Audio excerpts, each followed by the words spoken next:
ان کے ہسٹری میں کبھی بھی مشہور نہیں تھا کہ یہ جنگجو لوگ تھے.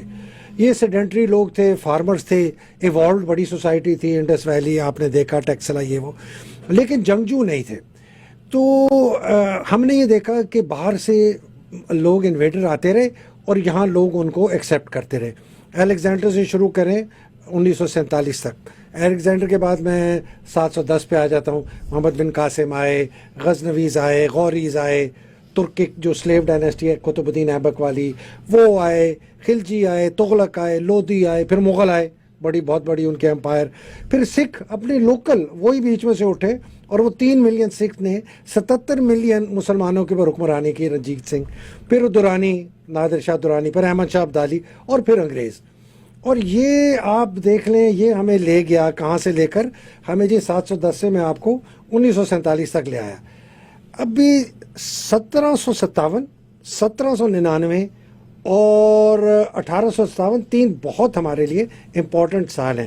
1757 میں پہلی بڑی شکست ہوئی پلاسی میں سراج الدولہ کی, جہاں سے مشہور میر جعفر کا نام آیا. ان کے کمانڈر ان چیف تھے, انہوں نے انگریزوں کے ساتھ مل کے. 1799 میں ٹیپو سلطان کی سیج آف سرنگا پٹم, جس کو کہا جاتا ہے 5 اپریل سے 4 مئی تک ہوئی, اور ان کو شہید کیا جاتا ہے اور وہاں قبضہ کر لیا. اور 1857 میں غدر جو ہے.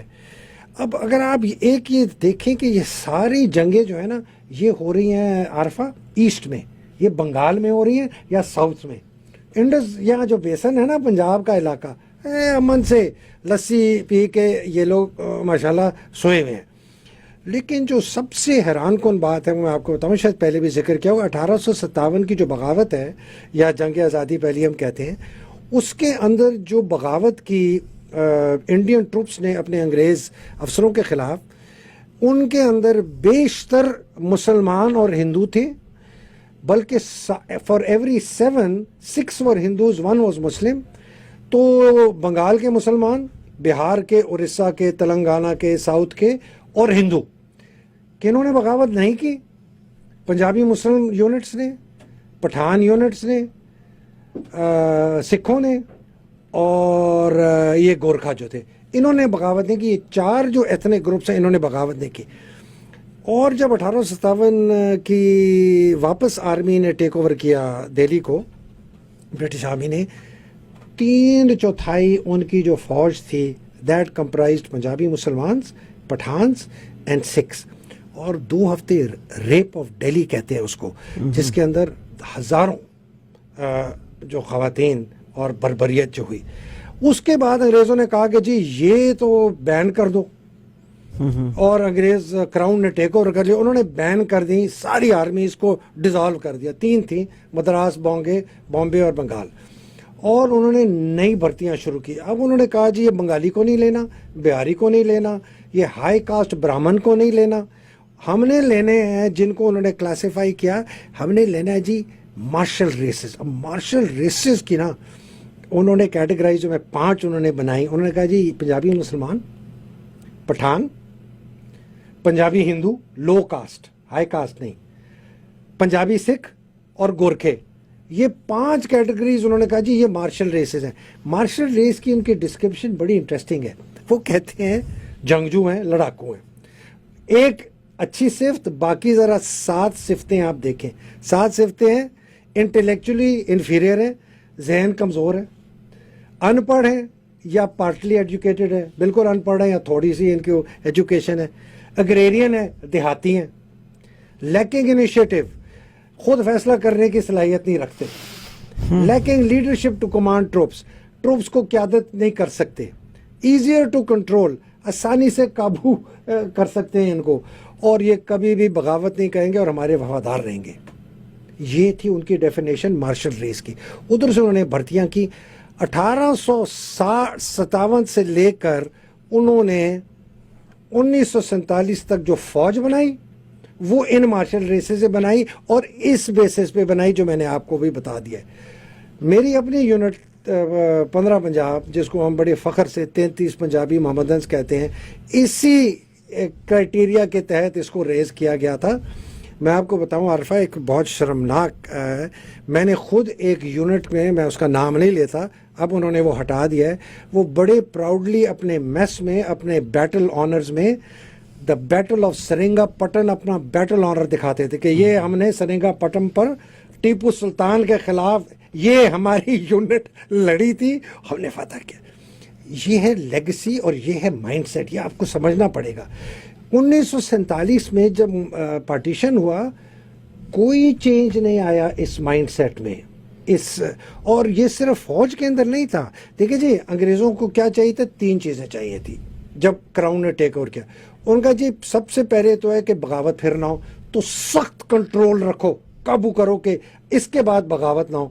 اس کے لیے ایسی فوج بناؤ جو ہمارے کنٹرول میں ہو, اگر لوگوں کے خلاف بھی استعمال کرنا پڑے تو ہم کریں گے. تیسرا ان کا مقصد عارفہ یہ تھا کہ وہاں سے جتنی دولت ہے اس کو نکال کے ہم انگلستان لے جائیں. تو کنٹرول, ایڈمنسٹریٹو کریک ڈاؤن اور ایکسٹریکٹیو اکانومی, یہ 3 ان کے مقصد تھے. اس کے تحت انہوں نے فوج بنائی, اس کے تحت انہوں نے بیوروکریسی بنائی, اس کے تحت انہوں نے جوڈیشری بنائی, اس کے تحت انہوں نے پولیس بنائی. 1947 آیا, کوئی تبدیلی ہم نے نہیں کی. ہندوستان نے تھوڑی بہت تبدیلی ضرور کی. انہوں نے اپنی فوج کو ماتحت لیا ہے سویلین رول کے. ہمارے فوج کو سویلین کوڈ کے ماتحت نہیں لائے گا, آج تک نہیں لا سکتے. ابھی تک کوئی فوجی سول کورٹ میں, ہائی کورٹ میں نہیں جا سکتا. اور ہمارا جوڈیشری, ہماری پولیس, ہمارا بیوروکریسی, ہماری فوج وہی ذہنیت. پہلے دن سے ہم ایک افسر کو لے کے جاتے ہیں پی ایم اے میں, ہم اس کے ذہن میں ایک سپیریئر انسان ہونے کی ایک بیج کو بوتے ہیں, اور ہم استعمال کرتے ہیں لفظ don't talk like a bloody civilian, معافی چاہ کہ ایک ایسے سویلین کی طرح بات نہ کرو, مطلب کہ ٹھیک طرح بات کرو. Don't stand like a civilian, مطلب ٹھیک ہو کے کھڑے ہو. یہ سویلین ڈھیلے طریقے, یہ ذہن ینگ ہے. دیکھ 18-19 سال کا بچہ کتنا امپریشنیبل اس کا, آپ سوچیں. اور وہ 2 سال اس قسم کی ٹریننگ میں جاتا ہے, اور وہ پھر جب وہاں سے نکلتا ہے نا, وہ سمجھتا ہے کہ وہ بڑی کوئی چیز ہے, اور وہ سمجھتے ہیں میں سب سے سپیریئر ہوں, باقی سب میرے سے انفیریئر ہیں, پولیس بھی میرے سے انفیریئر ہے, لا بھی انفیریئر. وہ کہتا ہے میں پہلے سپاہی ہوں بعد میں سٹیزن. کہ ہماری جو جوڈیشری جس قسم کے فیصلے کرتی ہے, اس کا ذہن وہی ہے. بیکاز ان کی بھی ٹریننگ وہی, ان کی جوڈیشل اکیڈمیز میں وہی ٹریننگ ہو رہی ہے جو 90 سال سے 1947 تک کرائی گئی, اور اسی کو بڑھایا. ہمارے سی ایس پی میں آپ جائیں, آپ کو آنیسٹلی آپ ان سے پوچھیں, وہ ان کو پتہ ہے کس قسم کی چیزیں کہتے ہیں. اب پتہ نہیں شاید بند کر دیوں کہ جب تم اپنے اے سی کا عہدہ لینے جاؤ, پہلے ہفتے کے اندر تم نے ہاتھ بھی نہیں ملانا کسی سے. یہ ان کو پڑھایا جاتا تھا کہ یہ اس میں کہ اکڑ اپنے دور, رعایا دور ہے, تم حاکم ہو. اب آپ آ جائیں فوج کے اوپر. اب یہ انگریز کی فارمائکا چلی گئی, اس لو تو وہ تو اپنے ملک میں تو سے سب کو ٹھیک کر لیا, ہمیں یہ چھوڑ گیا. میری مدد کرو, تم حاکم نہیں ہو, میں اسی ملک کا شہری ہوں جس ملک کے تم شہری ہو, تم کوئی حاکم.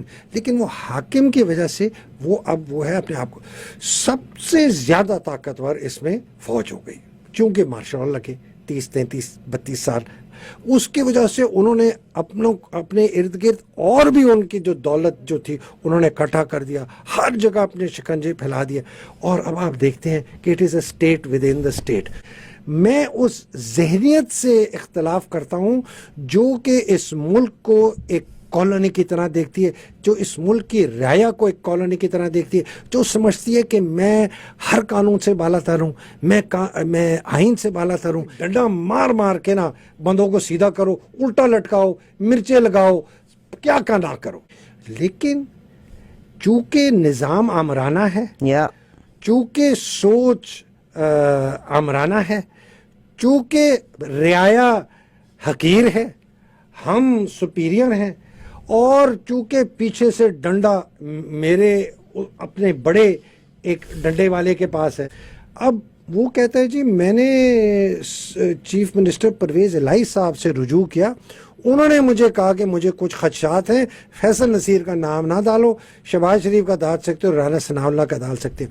اب یہ ساری چیزیں کس چیز کی عکاسی کرتی ہیں کہ رول آف لا نہیں ہے. 71 کی جنگ ہوئی, آدھا ملک ٹوٹ گیا, نہیں کرو نہیں کرو, کچھ نہ کہو, محمود الرحمان کمیشن کو دفن کر دیا. یہ ویڈیوز والا ڈرامہ ہم دیکھ رہے ہیں, That is sad. Black mailing فلانا, یہ کیوں ہو رہا ہے؟ ٹھیک ہے نا, ہمیں پتہ ہے ہمارے ادارے کر رہے ہیں, ہمیں پتہ ہے ISI کر رہا ہے, ہمیں یہ بھی پتہ ہے MI بھی انوالوڈ ہے, اس میں IB بھی انوالوڈ ہے, اور اس میں پرائیویٹ لوگ بھی انوالوڈ ہیں. ابھی تو انہوں نے یہ اس طرح کی نا, میرے پاس ایک بندے نے لسٹ بھیجی ہے, کہتا ہے یہ ویڈیوز پڑھی ہیں, اب اس کے نام سنیں. چھوڑیں پڑے. نہیں, شہباز شریف, نواز شریف, باجوہ صاحب اور مریم صاحب کی بھی کوئی ویڈیو ہے میرے پاس جو اس میں باجوہ نے, وہ میں نے, بٹ میں اس کو نہیں کر رہا. شہباز شریف کی ویڈیوز ہیں سر, یہ تو شرم کی بات ہے نا. آپ سوچیں کتنی ڈیگریڈ ہو گئی ہے ہمارا انسٹیٹیوشن.